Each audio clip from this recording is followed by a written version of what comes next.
என் பேர் மாரிமுத்துங்க. சொல்லுங்கள். கொங்கு மண்டல திருமண தவணையும் ரொம்ப நாளாக வச்சு 25 வருஷமாக பண்ணிகிட்டு இருக்கிறேன். சரிங்க. 10 வருஷத்துக்கு முன்னாடி பார்த்தா நிறையா திருமணங்கள் பொண்ணு மாப்பிள்ளையும் காட்டினா நடக்க ஒரு தடவை பேருக்கு ஜோசியம் பார்ப்பாங்க.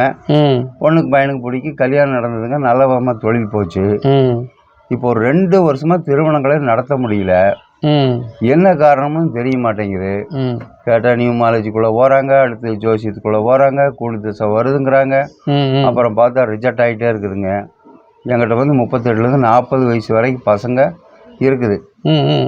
இப்போ 35, 36 பொண்ணுகளும் இருக்குது. கேட்டால் தாய் தாப்பன் அதுக்கு திருமணத்துக்கான சூழ்நிலையில் உருவாக்க மாட்டேங்கிறாங்க.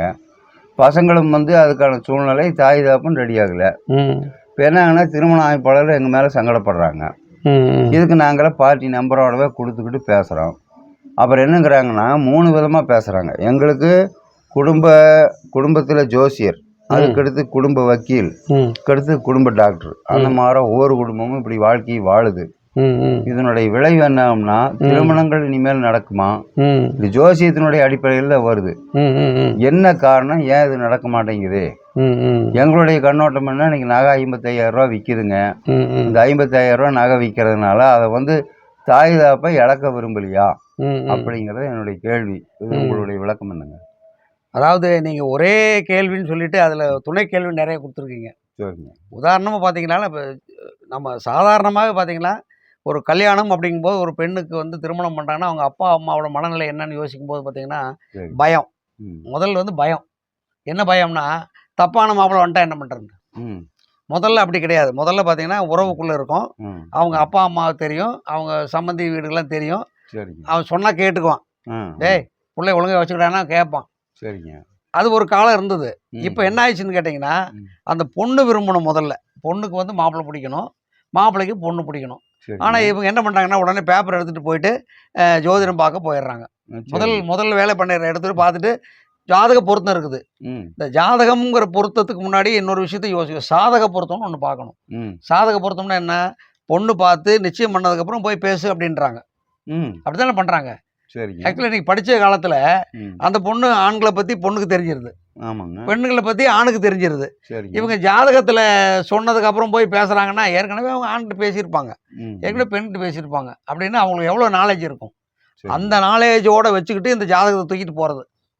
அப்போ என்ன ஆகுனா, ஒரு வேளை அப்பா அம்மா பார்த்துருக்கு பொண்ணு மாப்பிள்ளை பொண்ணுக்கு பிடிக்காம இருக்கலாம், பொண்ணு மாப்பிள்ளை பிடிக்காமல. அம்மாகிட்ட பொண்ணு சொல்லும், எனக்கு இந்த மாதிரி மாப்பிள்ளை வேணும், லிஸ்ட்டு இந்த பார்க்குறோம்ல, லிஸ்ட்டு போட்டுக்கிறது, எனக்கு இந்த குவாலிஃபிகேஷனில் மாப்பிள்ளை வேணும். அதே மாதிரி மாப்பிள்ளை வீட்டுக்கு இந்த மாதிரி பொண்ணு வேணும். இது என்ன வியாபார முறையான்னு? அது தாய் தகப்பன கட்டுப்பாட்டை மீறி அந்த பெண்கள் தான் விரும்பினது திருமணம் பண்ணிக்கணுங்கிற சூழ்நிலை இது முதல் பிரச்சனை உருவாக்கி. 2வது பிரச்சனை என்னன்னா, ஜாதகம் பார்க்குறாங்கன்னு வச்சுங்களேன். சரிங்க. நான் ரொம்ப சின்சியராக ஒரு விஷயம் சொல்கிறேன் பாருங்க. இந்த ஜாதகம் பார்க்குறவங்க, பார்த்து கொடுக்குறவங்க, இல்லை புரோக்கர், அந்த கல்யாண தரகர்னு வச்சுங்களேன், அவங்க என்ன பண்ணுறாங்கன்னு கேட்டிங்கன்னா, முதல்ல ஜாதகத்துக்கு கொண்டு போய் கொடுக்குறாங்க. ஒரு ஜாதகம் எனக்கு தெரிஞ்சு சொல்கிறேன், ஒரு ஜாதகம் இன்ன ராசி இன்ன நட்சத்திரத்தில் பிறந்ததுன்னு சொல்லி ஒரு பேப்பரில் டைப் பண்ணியிருக்கும், கொண்டு போய் கொடுக்குறாங்க. கரெக்டு. சரிங்க. அதே மாதிரி பொண்ணு வீட்டிலேருந்து ஒன்று கொடுப்பாங்க. சரிங்க. இது 2ஐயும் வாங்கி கொடுத்தோன்னு ஜோசியார் வாங்கி பார்ப்பார். அவர் நம்மள மாதிரி ஒருத்தர் தான். அவரும் சராசரி மனுஷன் தானே, அவரும் அந்நியர் கிடையாது. அவர் என்ன பண்ணுவாருன்னு கேட்டீங்க, முதல்ல 2க்கும் பொருத்தம் பார்ப்பார். பார்த்து 9 பொருத்தம் 10 பொருத்தம் அப்படின்னு சொல்லிடுவார். 10 பொருத்தம் தான் கட்டிக்கலாம், மெஜாரிட்டி தானே. 10 பொருத்தம் தான் கட்டிக்கலான்னு சொல்லிடுவாங்க. இந்த 10 பொருத்தத்தை எந்த அடிப்படையில் அவங்க சொல்கிறாங்க அப்படின்னா, இந்த ஜாதக குறிப்பும் அந்த ஜாதக குறிப்பும் வச்சுட்டு. இப்படி சில ஜோசியர் இருக்காங்க. இன்னும் சில ஜோசியர் எனக்கு தெரிஞ்சு ஒருத்தர் இருக்காரு சென்னையில். அவர் என்ன பண்ணுவார்னா, ஜாதகத்தை வாங்குவார், இந்த ஜாதகத்தையும் வாங்குவார். இப்போ நம்ம கொங்கு மண்டலத்தில் இன்னும் அது அந்த நடைமுறைக்கு வரல. அவங்க என்ன பண்ணுவாங்கன்னா, இது திருக்கணித பஞ்சாங்கத்தால் எழுதப்பட்டதுன்னு ஒன்று இருக்கும். சரிங்க. இது வாக்கிய பஞ்சாங்கத்தால் எழுதப்பட்டதுன்னு ஒன்று இருக்கும். சரிங்க. முதல்ல என்ன பண்ணுவாங்க, 2ஐயும் கொண்டு கொடுத்து ஏதோ ஒன்றுக்கு மாற்றிட்டு வாங்கம்பாங்க. புரியுதுங்களா? ஏதோ ஒன்றுக்கு மாற்றிட்டு வாங்க. ஒன்று வாக்கிய பஞ்சாயத்துக்கு இதை மாற்றுங்க. இப்போ பொண்ணு வீட்டில் ஒத்துக்க மாட்டாங்க. ஏன்னா வாக்கிய பஞ்சாயத்துக்கு மாற்றினா ஜாதகம் மாறி போயிடும். இதில் செவ்வாதோஷம் இல்லாமல் செவ்வாதோஷம் வந்துடும். ஏன்னா தெரியும், உங்களுக்கே தெரியும், நீங்களும் ஒரு ஜோதிடர் தானே. ஜாதகத்தை மாற்றும் போது நிறைய முரண்பாடு இருக்குது. வாக்கிய பஞ்சாங்கத்துக்கும் திருக்கணித பஞ்சாங்கத்துக்கும் நிறைய முரண்பாடு இருக்குது. இந்த முரண்பாடை சரி பண்ண முடியாமல் என்ன தெரியுங்களா, 10 பொருத்தத்தில் 1 2 கம்மியாக இருக்குது, நல்லா இருக்குன்னு சொல்லிடுவாங்க. ஏன்னா இந்த குடும்பத்து பிரச்சனைக்குள்ளே ஜோதிடர்கள் வரமாட்டாங்க. ம். ஏன்னா அவங்களுக்கும் சண்டை மூட்டி விடுறது அவங்க வேலையே இல்லை. நல்லது. அப்போ என்ன பண்ணுறாங்கன்னா ஓரளவுக்கு அவங்களுடைய ஆராய்ச்சியெல்லாம் பண்ணி இது ஒத்து போயிரும்பா, இது சின்ன சின்ன பிரச்சனையாக கூட சமாளிச்சுக்கும் அப்படிங்கிற மாதிரி என்ன பண்ணால் இது நல்லா இருக்குன்னு சொல்லிடுறாங்க. சரிங்க. ஆனால் எனக்கு தெரிஞ்ச அவர் வந்து ஸ்ட்ரைட்டாக சொல்லிடுவார், நீ மாற்றிட்டு வாங்க இல்லாட்டி வேற பக்கம் போயிருங்கன்ட்டுருவாங்க. அவ்வளோதான். அப்படின்னா ரெண்டுமே வேறு வேறு ஜாதகம். ம். நம்ம என்ன பண்ணுறோம், 2 ஜாதகம் பார்த்தாச்சுன்னு கல்யாணம் பண்ணி வச்சோன்னே அது 3 மாதத்துல டைவர்ஸ் வந்து நிற்குது. ம். அப்போ என்ன அர்த்தம், நீ வாக்கிய பஞ்சாங்கத்தில் வச்சுக்கிட்டு நீ திருக்கண ஜாதகத்தை பொருத்தம் பார்த்தீங்கன்னா டைவர்ஸ் வராமல் என்ன பண்ணும்? இப்போ எல்லாமே மாறுதுங்களா? நட்சத்திரம் கண்டிப்பாக எல்லாமே மாறும். 3 மணி நேரம் 4 மணி நேரம் 4 கணக்கே மாறும். ஜோதிடம் சம்மந்தப்பட்டவங்களுக்கு தெரியும். சரிங்க. நான் அடியான் கொஞ்சம் தெரிஞ்சிருக்கிறேன், அதை பற்றி கொஞ்சம் தெரிஞ்சுட்டு தான் சொல்லிட்டு இருக்கேன், எல்லாம் தெரிஞ்சவங்க கிடையாது. ம். அதனால் அந்த மாதிரி மாற்றங்கள் வரும்போது எல்லாருமே இதை தப்பு பண்ணுறாங்க. அதனால தான் ஒன்று தெரிஞ்சுங்க, எப்படி நீங்கள் வந்து ஒரு சமையல் பண்ணுறோம்லங்க, சமையல் வந்து ஒருத்தர் வந்து நல்லா பண்ண சுவையாத்தான் இருக்கும், ஆமாங்க. அதில் சந்தேகமே இல்லை. சரிங்க. பண்ண தெரியாமல் யாரோ ஒருத்தர் கேட்டு பண்ணுறாங்களங்க, ஆமாம். அது எப்படி இருந்தாலும் குளறுபடியாக தான் இருக்கும். ஒன்று காரமோ இது வச்சா தான் இருக்கும். ம். அதே மாதிரி தான் நம்ம சாதாரண ஒரு உணவையே நாம் என்ன பண்ணுறோம்னா பக்குவமாக செய்யணும்னா அதுக்கு நிறைய விஷயங்கள் கற்றுக்க வேண்டியிருக்கு. சரிங்க. அதே மாதிரி ஜோதிடத்தையும் பார்க்கும்போது இந்த மாதிரி நிறைய விஷயங்களை நம்ம அனுசரித்து பார்க்கணும். பார்த்தா கரெக்டாக தான் இருக்கும், அது எப்படி சரியில்லாமல் போகும். அது ஒரு வழி. உங்கள்கிட்ட நான் பேசுகிறதுக்கு ஒரு மொழி வேணும், ஆமாங்க. நான் உங்கள் மொழியை தெரிஞ்ச மொழியை பேசுனா கரெக்டாக தான் இருக்கும். ஆமாங்க. அது எப்படி தப்பாக வரும்? தப்பாக பார்க்கறதுனால இல்லை, ம். தப்பாக நாம் கொண்டு போய் கொடுக்கறதுனால தான் அது வருது. சரிங்க. அப்புறம் வந்து நீ இன்னொரு துணை கேள்வி கேட்டீங்க, அது கல்யாணம் பண்ணுறாங்க ம். நல்லா இருக்க மாட்டேங்கிறாங்க அப்படி சொல்கிறாங்கல்ல. கல்யாணம் பண்ணி நல்லா இருக்காமல் போகிறதுக்கு முதல் காரணமே வந்து பொய் சொல்கிறது தான். ம். பொய் சொல்கிறது என்னென்னா நிறைய விஷயங்கள் மறைச்சிருவோம் நம்ம ஜாதகத்தில். மறைக்கிறாங்க. புரோக்கர்கள் தான். தாய் தகப்பனே மறைக்கிறாங்க. நான் அப்படி சொல்லாமல் சொல்கிறேன், அவ்வளோதான். நான் ஓப்பனாக பேசுங்க. 91 பிறந்த லாஸ்ட்டில் பிறந்த ஒரு பிள்ளைக்கு ம் பிள்ளையோட அம்மா சொல்லுது, என் பிள்ளை மூல நட்சத்திரம், ம் அப்பா செத்த ஊடா கொண்டு வா ஜாதகம். இப்படி அவங்க சொல்லிட்டாங்கன்னு என்ன பண்ணுவீங்க நீங்கள்? எப்படி சங்கம் பாருங்க, எப்படி சங்கம் சேருதுங்க. இப்படி கொண்டு போய் நம்ம 90 பயந்த பையனை கொண்டு போய் கொடுத்தோம்னா இந்த அம்மா சொல்லுது, ரைட் எல்லாம் கொடுத்துருக்குறீங்க, ஆனால் சித்திரை நட்சத்திரம் மூலத்துக்கு சேராதுங்க. ம் ம் பையன் வீடு பார்த்தாச்சம்மா இப்படி சொல்கிறாங்களே நீ கேட்டுக்குன்னு சொன்னான். இல்லை சேராதுங்கன்னு. ஆனால் கிட்டத்தட்ட அந்த அம்மா 18 நட்சத்திரம் ரிஜெக்ட் பண்ணுறா. அப்போ என்ன காரணம்னா நீ தப்பாக ஒரு கொண்டு போயிட்டீங்கன்னா ரிஜெக்ட் ஆகும். ம். அப்படி ரிஜெக்ட் ஆகாமல் ஏமாற்றி ஒருத்தன் வந்து அதுக்கு இணையாக வந்து பண்ணி கொடுத்தான்னு வச்சுங்களேன், அப்படி பண்ணுறது உண்டு. இது கொஞ்சம் பார்த்து அட்ஜஸ்ட் பண்ணி இது கூட சேர்த்து வச்சுங்க. அப்படி இப்போ இது ஒரு காதல் கல்யாணம் வரும்னு வச்சுங்க, உதாரணத்துக்கு காதல் கல்யாணத்தை 2 பேரும் ஜாதகம் பார்த்தா பண்ணணும், அம்மா அப்பா சொல்லிடுவாங்க. இதுக்கு தகுந்த மாதிரி ஒரு ஜாதகத்தையும் அவனுக்கு தகுந்த மாதிரி ஒரு ஜாதகத்தையும் 2 இணைச்சி வச்சிடுறாங்க. அதை இணைச்சி வச்சுட்டு பண்ணி வச்சிடுறாங்க.